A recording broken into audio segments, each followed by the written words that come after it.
the very mystery that once fed the masculine spark. It creates the conditions for what feels, over time, like siblinghood. And nothing suffocates longing more than the comfort of sameness. Now here's the cruel irony. When men begin to lose interest, they are often blamed, accused of immaturity, coldness, or emotional avoidance.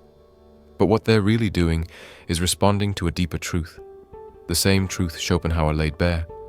They are experiencing the withdrawal of the will. The will, that silent force inside every man, is like a demanding God. It commands with urgency, deceives with beauty, and rewards only briefly before receding into shadow. And when it departs, the man is left holding the shell of his former obsession, still warm, still familiar, but empty. And if he clings to it out of guilt or fear, he begins to rot from within. But if he lets go, if he dares to walk away, he steps into the one realm no one teaches men to enter: peace. Peace is not as glamorous as passion. It does not make your heart race or your palms sweat. It does not flood you with fantasies or fantasies of conquest. It is not the stuff of sonnets or love songs. But peace, as Schopenhauer understood it, is the only antidote to illusion. And it is what awaits a man who no longer mistakes his cravings for truth. To the world, you may look like you've lost something. You're not chasing, you're not performing, you're not trying to prove your desirability through numbers or novelty, but in truth, you've simply stopped dancing for a force that never had your best interest in mind. You've seen through the seduction.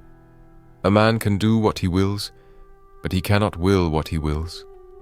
Schopenhauer. That's it, isn't it? You cannot force yourself to want what has already been consumed. You cannot reignite a flame that was never truly yours. It belonged to nature, to the species, to the will. Once its work is done, it leaves, and what remains is not emptiness, but clarity. Now clarity is often misdiagnosed as depression.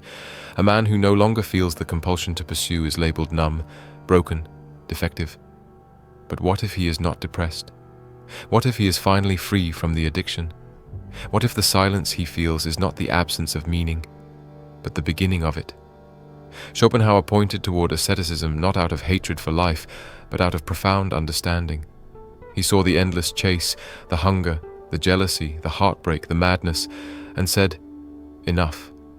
He showed us that it is not through conquest that we find peace, but through release, through stepping back from the fire and seeing it for what it is, a spectacle designed to enslave your spirit. Men,